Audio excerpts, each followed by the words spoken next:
Before we begin today's conversation, I want to share something I see often in my work as a grief coach. I frequently meet people who are trying to keep functioning in their daily lives while someone they love is dying. They're answering emails, they're attending meetings, and they're trying to appear fine while their world feels like it's quietly falling apart. And what I've learned is that grief is not just an emotional experience. It affects our energy, our focus, our relationships, and often our ability to function in environments like the workplace. And that's why conversations about end of life care and grief support are so important. Many of them tell me they wish someone had helped them understand what to expect during those final days, not just medically, but emotionally and spiritually. And that's why the work of people like death doulas is so meaningful. They bring presence, compassion, and dignity to one of the most profound transitions that we experience as human beings. And that's exactly the work my guest here has devoted herself to. Hello, everyone, and welcome to my channel, Grief Space, where we talk about practical aspects of loss and how it affects us inside and outside of the workplace. And today we're talking about a topic that many people avoid, but it's one that touches every single one of our lives at some point, and it's the experience of dying and the care that people receive in their final days. Joining me today is Cheryl Robbins. She is an end-of-life doula who brings compassion, presence, and dignity to people in their final stages of life. She earned her end-of-life doula certification through the University of Vermont, and her work focuses on dignity, presence, emotional support, and helping families navigate one of life's most difficult transitions. Cheryl, thank you so much for being here and sharing about this work that you do. Thank you for having me, Lisa. It's great You're to be with you. welcome. I always find it fascinating how people come into this kind of work because it's not something most of us grow up imagining that we're going to do, right? No. I often meet individuals who are already in the middle of that crisis mode. They're trying to function at work while caring for somebody who's dying and coping with a recent loss. But your role, Cheryl, brings you much closer to the actual end of life experience, doesn't it? Yes, it certainly does. I'd love to start with your story. Sure. You know, what first drew you to the end of life work, Cheryl? Well, I've always had a deep interest in healthcare, and it's been my life's work. When I was very young, I experienced the death of my grandfather, and it was a deeply visceral experience for a 9-year-old. Yeah. He had a major heart attack while we were on a family vacation and died at a small community hospital far away from our home in Los Angeles, and he was only 62. He was a very prominent banker in Los Angeles, and his funeral was one of those standing room only events. And I'd never been to a funeral before, I'd never seen a dead body, and it was probably one of the most deeply embedded childhood memories that I have, that of his death. As I grew, I had a natural proclivity for science and the healing arts, and I had a great desire to become a physician, but it just was not in the cards for me. Instead, my career path took me into health information and informatics. And very early in my career, I had the phenomenal opportunity to work with a large number of cancer and AIDS patients, the latter as part of AIDS Project LA in the late 1980s. And I was gathering data on these patients for healthcare reporting to the state of California. Later, I became an adjunct professor and taught in the Division of Health Sciences. And one of the programs was mortuary science. And I felt an immediate kinship to these students. I have always been inextricably connected to death and dying, and it's more than a morbid fascination as it is for some people. It's a calling, really, to care for those who are dying, but moreover, it's definitely an honor. to guide them in their final steps. And so Same. I heard about death doulas some years ago, and once I learned about what they did, I was hooked. I began to research my training programs, and for those that are listening and might be interested, there are many, many entities out there offering programs. But in that research, UVM stuck out. And here's why. I chose that program because it's part of their School of Medicine, which bingo immediately clicked with me. It's grounded in academics, it's grounded in science, and the contributions of the palliative healthcare professionals, the physicians, the social workers, the nurses, the therapists are simply unmatched.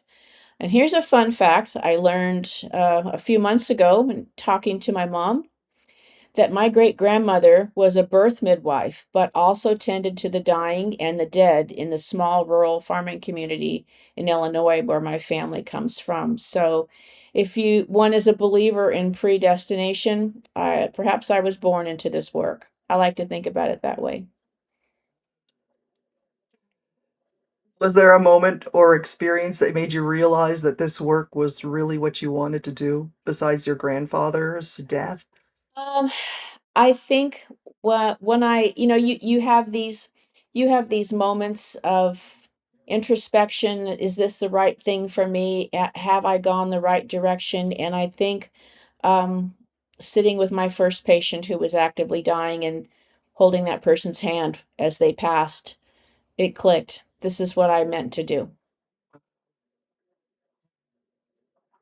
For many listeners, the role of a death doula might be completely new. Cheryl, can you explain exactly what the term death doula means? Sure, sure. And a death doula, sometimes you may hear the term end-of-life doula. The two are used interchangeably.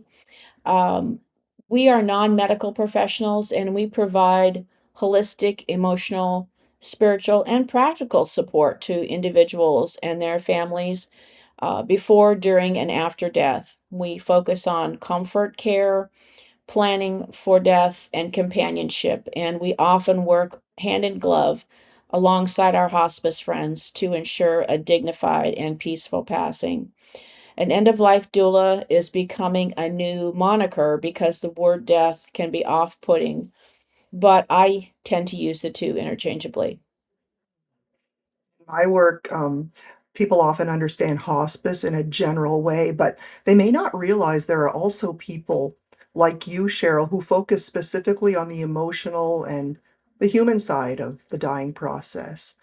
For listeners who may not be familiar, you've explained what a death doula is, but how does the role differ from hospice or medical care providers?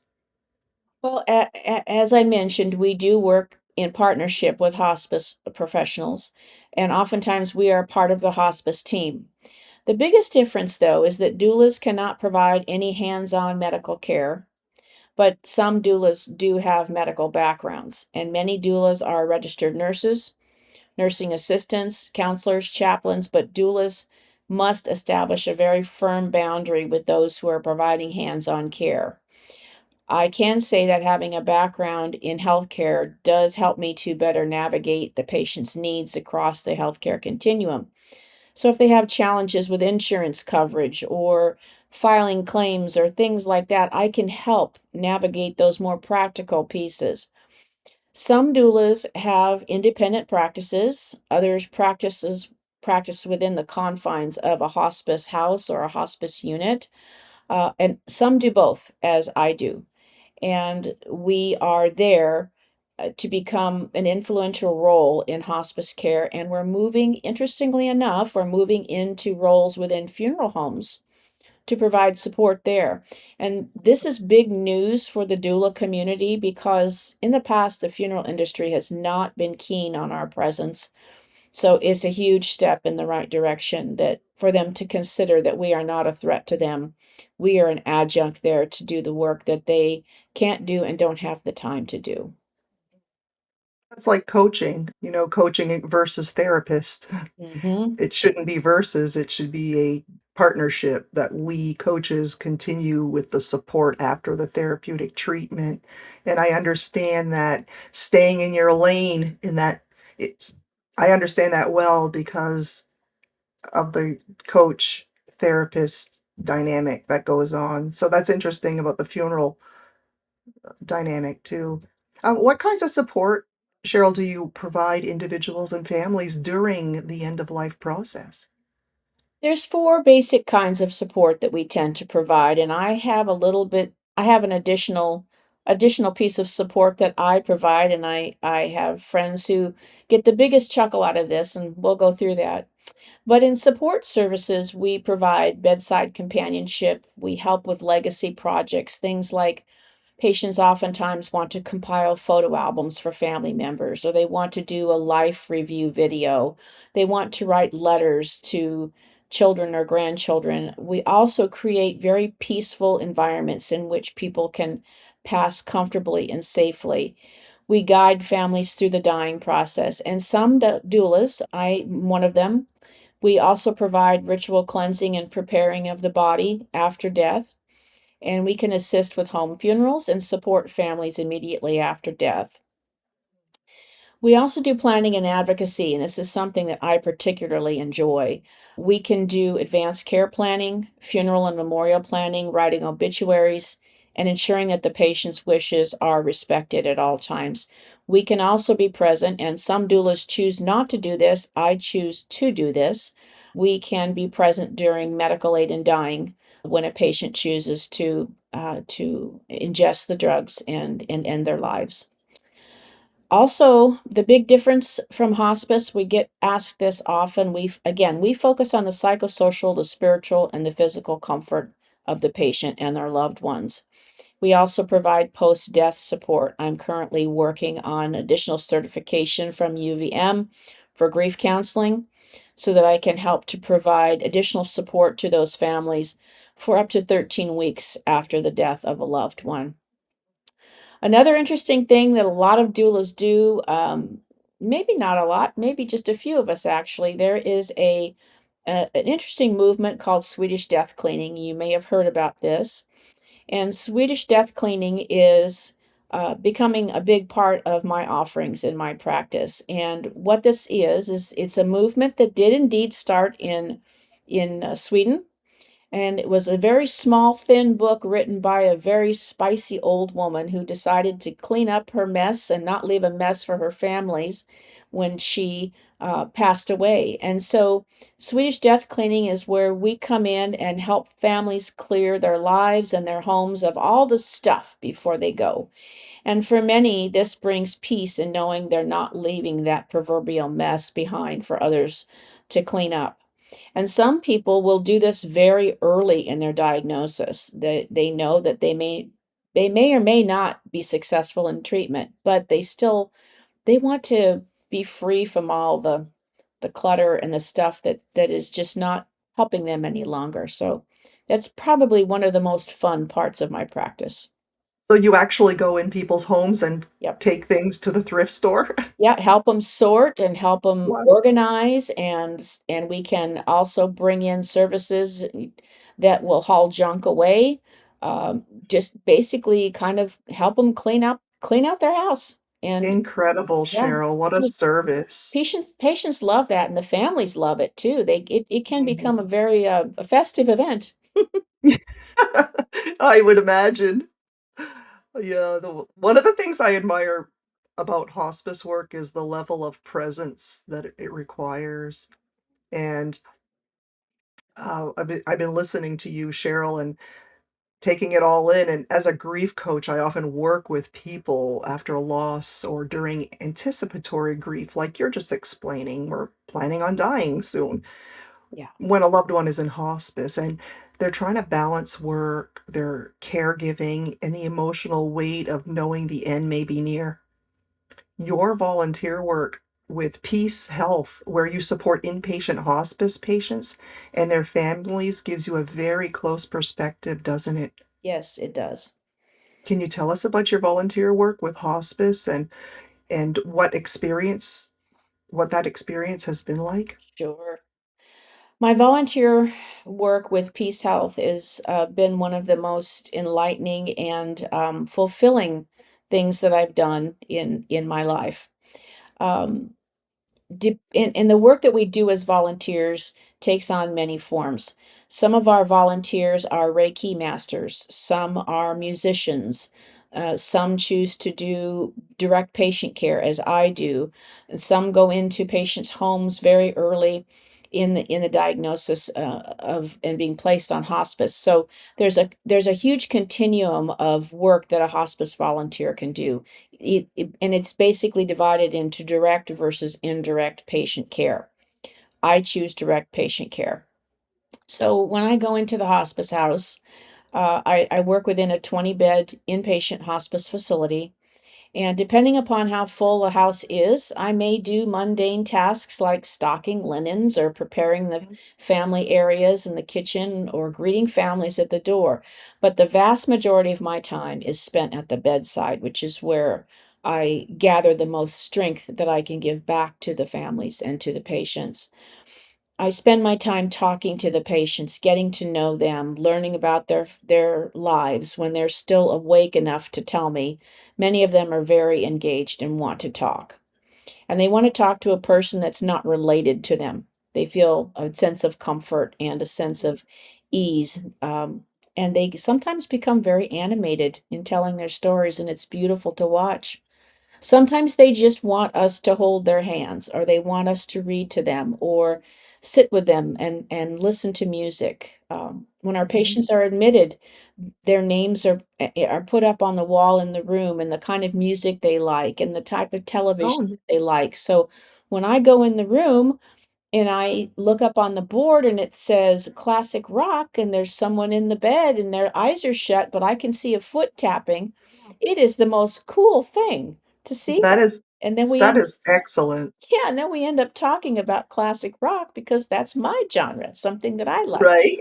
But other times I'll just be advising nursing staff if I see that a patient is becoming agitated or is in pain. I work closely with the nurses to make sure that patients get medicated. I encourage the families to talk. I sit vigil with those who are at the very end of life. And another fun fact, most people don't know that hearing is the last sense to go as we're dying. So, oftentimes when we're working with patients and families as providers of services, we will say to families, they're still in there because Oh, to we know that they can hear us until the very last moment. wow. So when you enter the hospice house, and even families will say this to me, it's about a sense of peace and a sense of presence. And you have to be fully present when you walk in that door. And as a volunteer, you have to leave your mental stuff at the door, and in order to be engaged and to be fully present. And unfortunately, you have to be prepared for anything. And this can include someone who might be vomiting in your general direction or be Mhm. in serious pain, and you have to be mentally prepared for that. It's a time when you pull your car into the hospice parking lot, you have to really center yourself and brace yourself because you really don't know what you're walking into. So much insight, Cheryl. Is there anything else you would like to share what you learned from being present with people in their final days? I can share that it is truly life changing, and I know I've said that many times, but I can't emphasize that enough. I have such a great appreciation of how hard it is to die. And let me just say up front that not all deaths are hallmark moments where someone just closes their eyes and that's the end. Even when patients are medicated for agitation and pain, people fight their own demons, and that process is very, very hard to watch.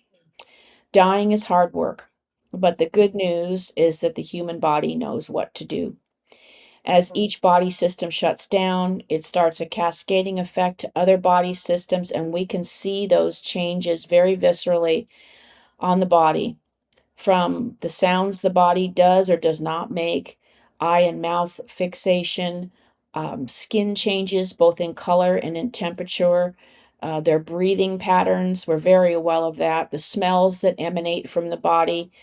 And I say smells, and I don't mean bad smells, but when you walk into a hospice house, you're going to smell um, kind of a sweet scent in the air, and that is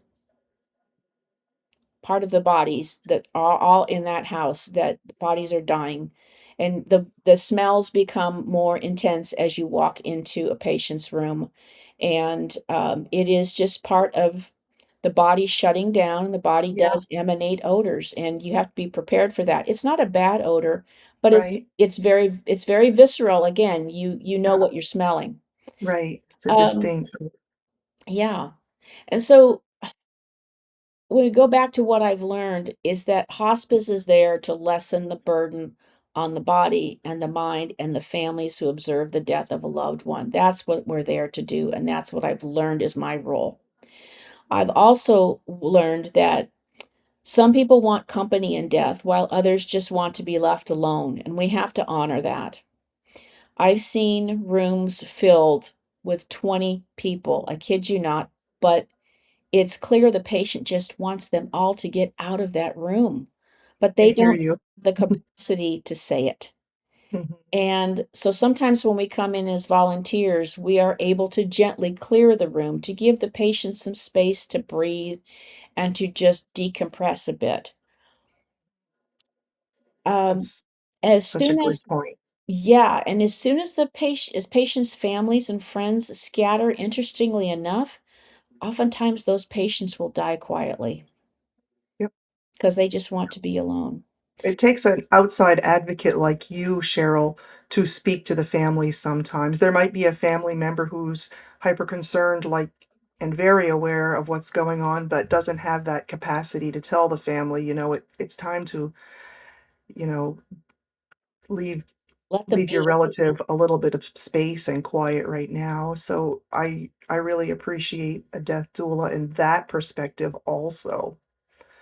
The other thing I've learned, and I always want to share this with people, is that there is a term in death care called visioning. And visioning is when patients may you may see them begin to pluck at their clothing or pluck at the bed Mhm. coverings, or Yes. they may reach out, or they may you may walk into a room and they're talking and you don't know who they're talking to. They are Okay. visioning. They are seeing something that you can't see. And it's Mhm. typically a family member or a pet or somebody from their past, and they can be actively having a very animated conversation with this entity. Of course, we can't see it, but the patient can see it, and visioning is a real thing. And I didn't really believe in that until I saw it and saw a patient actually going through that. Mhm. And so it I say all of this to share with you that dying can be an intensely divine part of life. I've seen the pulling of the sheets. I didn't see the communication, but I saw, like, this and the pulling of the sheets, and I almost thought they were agitated, but perhaps not. Yeah. It it goes it's can be very cyclic in nature. And of course, we all know about some people have the deathbed rally, right? Where they'll be out of Mm. it for days, and all of a sudden they wake up and they're just totally normal, and that may Yes. last for 24 to 48 hours, and then they pass.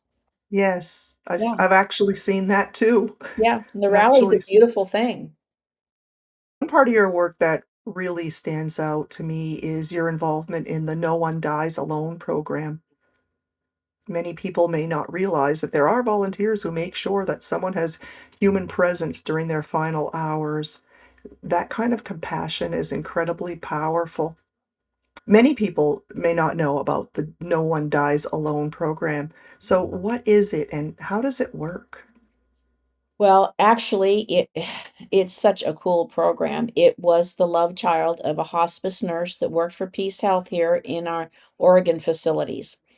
And she was saddened and frustrated to see so many of her patients having no family or friends during the dying process, whether by choice or circumstance. I have to emphasize that.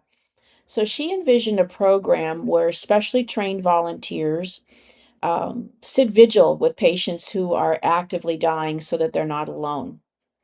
And I think it's important to define what active dying is. Active dying Yes. is usually the last 48 hours of life.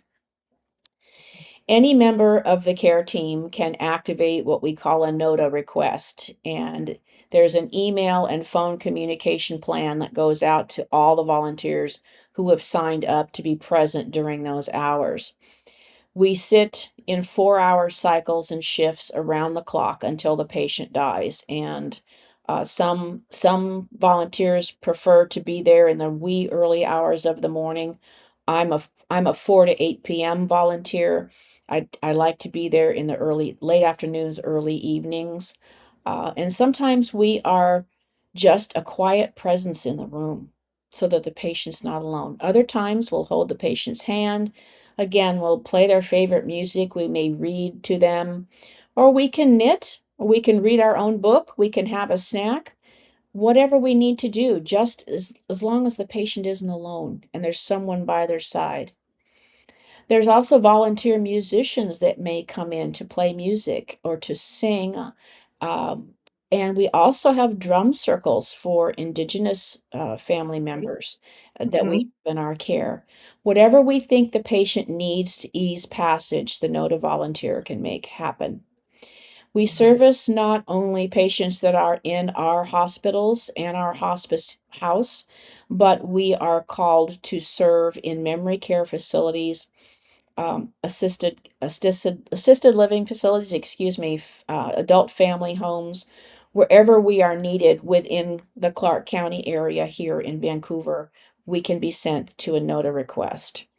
And again, it's an even more intense time than sitting with a patient in the hospice house.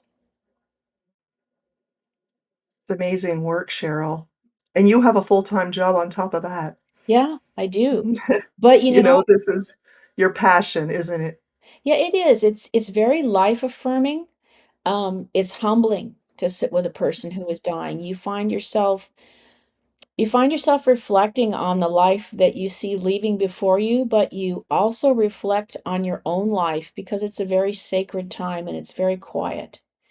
The Mhm. presence is incredibly meaningful because the person in bed is not alone as they leave this plane of existence, and it's an honor to be the person that is somehow cosmically chosen to witness a death.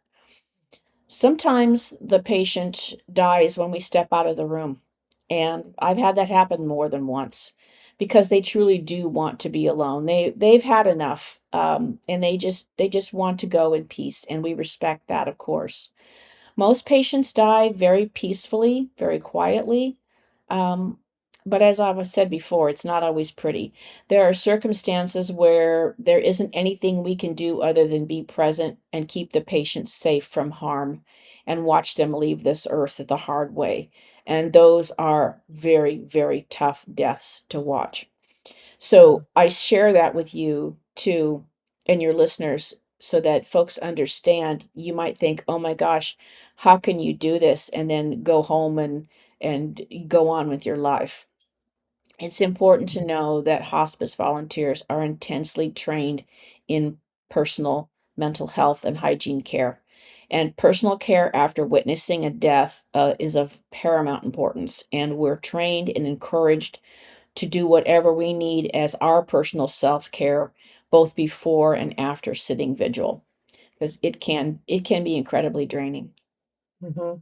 Yes, I experienced that myself too, and I actually had to take a couple weeks off. Yeah. I didn't do anything really. It really I had a night shift, and it really took a lot out of me, and I was present when the person died. And I'll say like you, it's almost an honor for them to pass in your presence. And then you drive home, Cheryl, and I'm not sure if you feel the same way I feel, but you drive home and you think, "How can the world continue to go on when somebody just passed?" You know that feeling?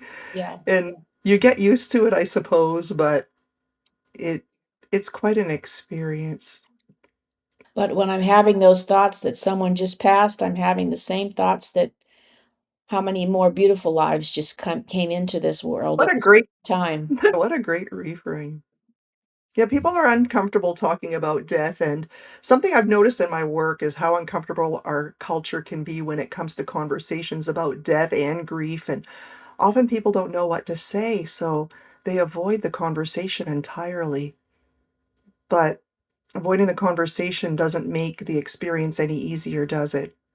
No, it doesn't, and I have worked very hard with the people that I'm closest to and that I people that I love in trying to have these hard conversations, and our modern culture is so very different than those of our forefathers across the world. My family, probably like yours too, were mine were deeply embedded in a rural farming community where death and birth were a part of life. They're animals and humans both.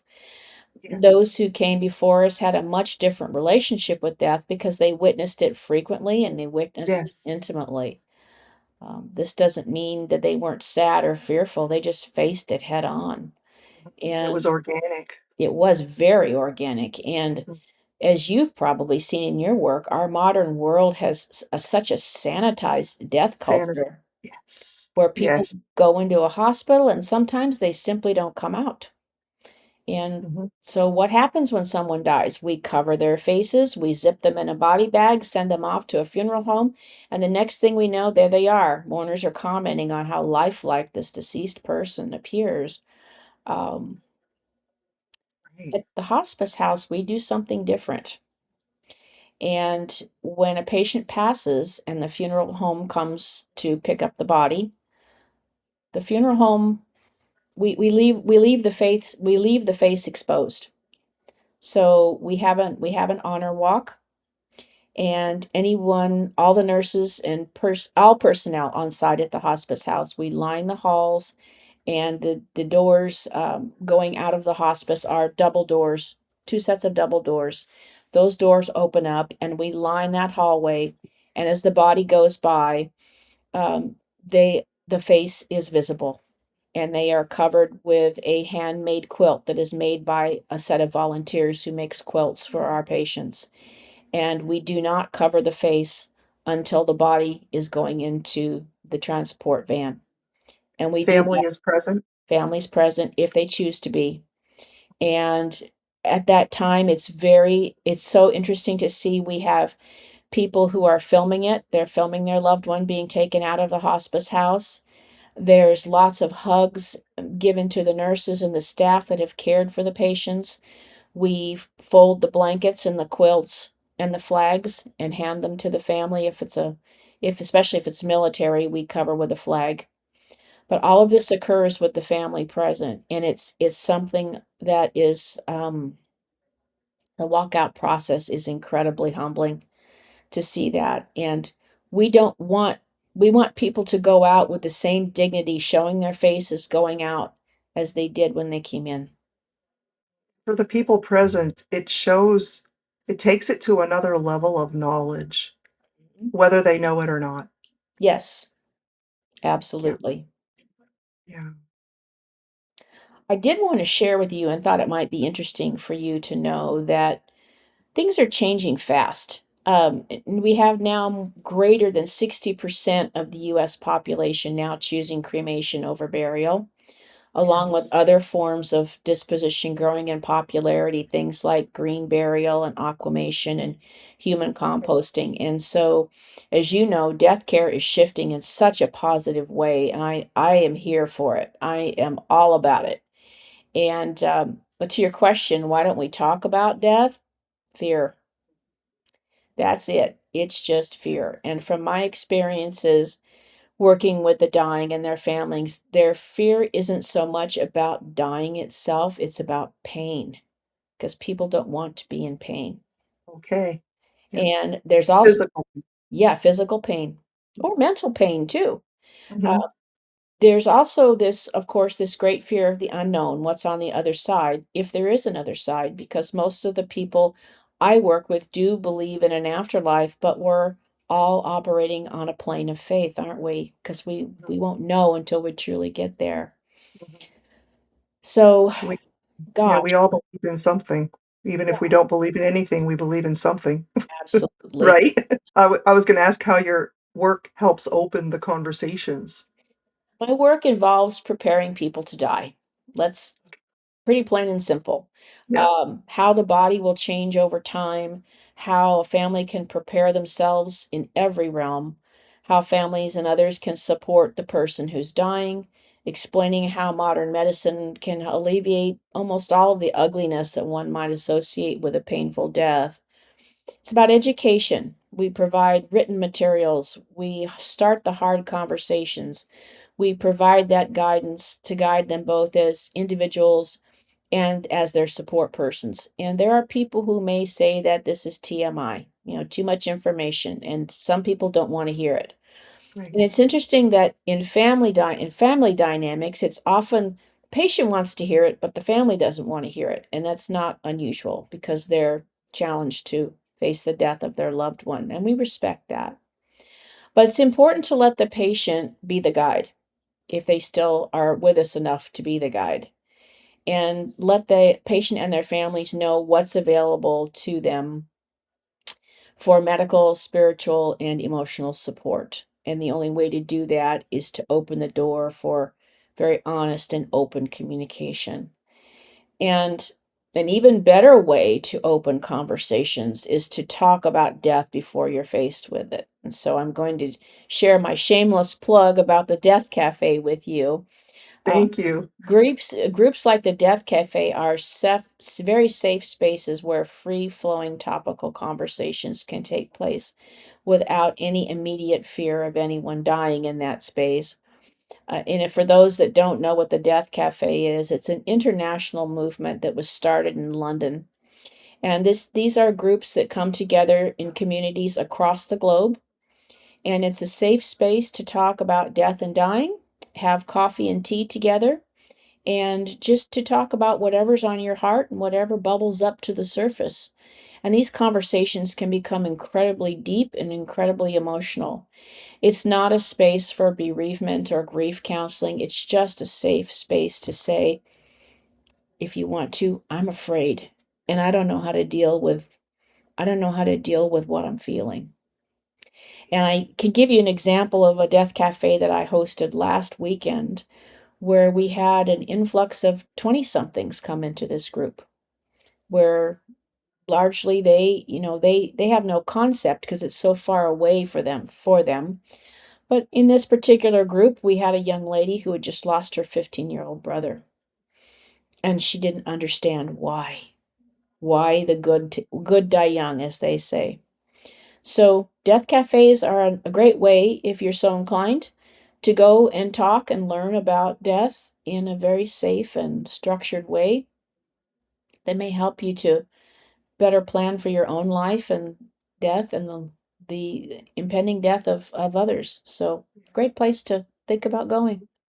One of the things I know about the Death Cafe is they also offer Zoom, don't they? Yes, some do. Some do. Yeah. And you can go to a live. Now, the ones we host here where I live, they are live on Mhm. site, but some of the larger groups have them via Zoom. So you can go to deathcafe.com and learn all you want. Thank you. Thank you. I'll put that in the show notes because that seems to be really popular right now. You also serve as a volunteer trainer with the Order of Good Death. Mhm. Mhm. Can you talk a little bit about that, Cheryl? Yeah, the Order of the Good Death is a very large group of death positive professionals that came together probably 20 some years ago, and they really started the death movement, the death positivity movement, which originated back in the 1970s. And these are groups of very well known people in the funeral service industry, in death care industry. Um, Spiritual counselors, doulas now. It's really expanded, and the Order of the Good Death is there to help inspire and promote death positivity in our culture. And this is done through community education and workshops, helping navigate and push things like human composting through the legislatures now of 14 states in the United States. So it's a very active, politically active, socially active group that is just out there to spread death positivity. Right. And it's very fulfilling to educate the community. Mm. In my work with individuals and workplaces, one of the biggest challenges that I see is that grief doesn't really follow a predictable timeline, does it? Mm-mm. And then many people, they'll return to work while they're still carrying an enormous amount of emotional weight. And sometimes coworkers want to help, but they simply don't know how.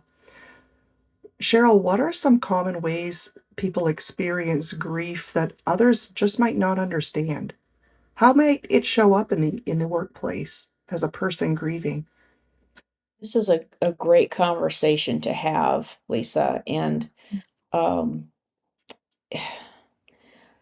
I've been an executive leader in healthcare for decades and had so many instances where people have lost family members or they themselves are ill and are trying to work while they're ill. And some of the things that I see that people might not understand is anger and rage, um, while others may become very businesslike and very detached. Not openly weeping is another way that some people grieve, but others might think that that's odd, that if someone isn't crying, there has to be something wrong with them. Right. Uh, because we have this, it's this dichotomy of stiff upper lip versus, Or or you have to be this wailing, weeping pile of Kleenex in the corner. There seems to be no middle ground, and there seems to be sometimes a lack of understanding and respect for someone that may not openly weep. But all of that's not true. I say this to underline, and as you well know, no two people grieve the same way, and there's no right or wrong way to grieve, nor is there as a timeline on grief. It's not linear. It's all over the board. The yes. best thing that we can do excuse me, is to understand someone's grief style and not get in the way of grief. We have to respect it, allow them to feel every single part of it, support them. That's the ticket. And while we're talking about support, can we find a way as a culture to dispense with platitudes? This is something that makes me absolutely nuts. You know, Yes. phrases like, oh, Cliche. they've gone to a better place, or heaven has gained another angel. I remember when my stepfather passed away, and people were saying that to my mom, and she just looked at me and she said, "In a better place for who?" You know, it was just just got so tired of it that she just stopped even almost engaging with people at the funeral service because it just people don't know what to say, and so they say fluff.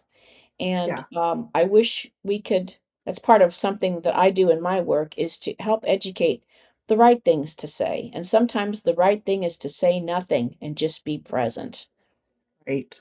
and just be Right. quiet. Ask the person what Mhm. they need. Ask how you can comfort them, and sometimes we need to just do. This is something that I reinforce with families. Go get the mail for them, pick up their dry cleaning, take out the trash. It's amazing the little things that you can do that can become such a burden while someone is grieving. Yes. And it's important to remember that grieving people don't want to be asked a lot of questions.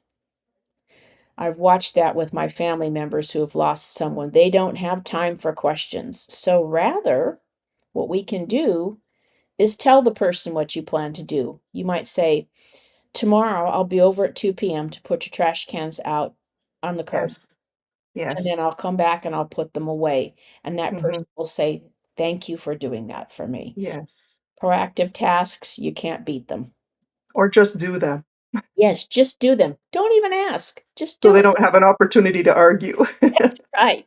That's One of the things I had spoken about in another talk that I did was what to write into a sympathy card, and I just maintain that keeping it simple, thinking of you, or, um, during this difficult time, we often wanna come up with the most creative phraseology, but keeping it really simple is always the best, and your presence at the funeral or the services afterwards won't be forgotten.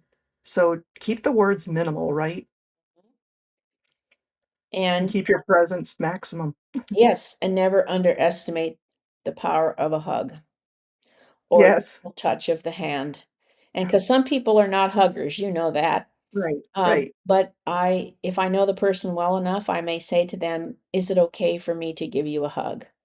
right. Or is it okay to hold your hand?" And sometimes that's all people need. Mhm. Oh. Before we wrap up, I'd love to end with a broader reflection. And even though this work deals with difficult moments, it can also reveal a lot about compassion and human connection. What gives you, Cheryl, hope in this work? Find a lot of hope in seeing more people actively participating in the death of their loved ones. And speaking of those rooms full of 20 people, that's a blessing and a curse, right? You Yes. don't want the person to be alone unless they want to be. But it was a beautiful thing to see so many generations of family in the room with this person when they were passing away.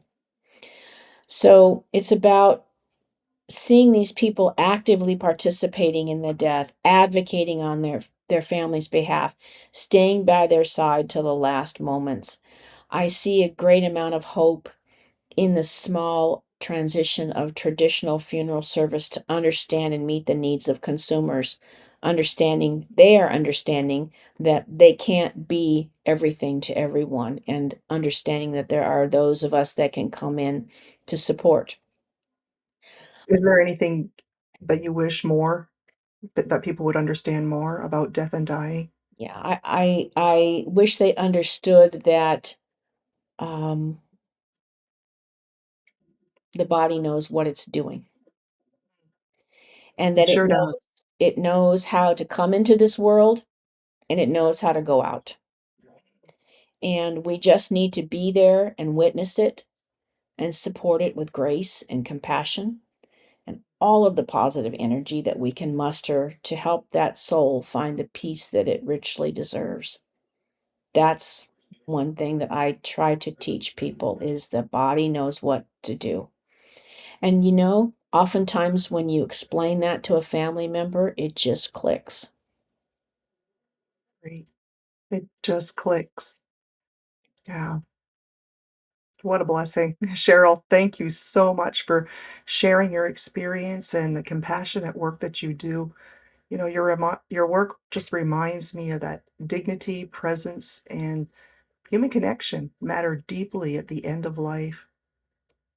Audience, you could email Cheryl for a conversation at cheryl@practicalendings.com. I'll put it in the show notes. I'll drop that in the show notes. And from my perspective as a grief coach, conversations like this are so important because they help people better understand not only death itself, but also how we support one another through grief. Please look in the show notes for a link to my free gift. It's called What to Say While You're Grieving. What to Say at Work While You're Grieving. Thank you to everyone for listening, and I hope today's conversation encourages more openness, more compassion, and understanding around life's most universal experience, death. Until next time, my aim is to help you become the boss of your loss, and I'll see you then.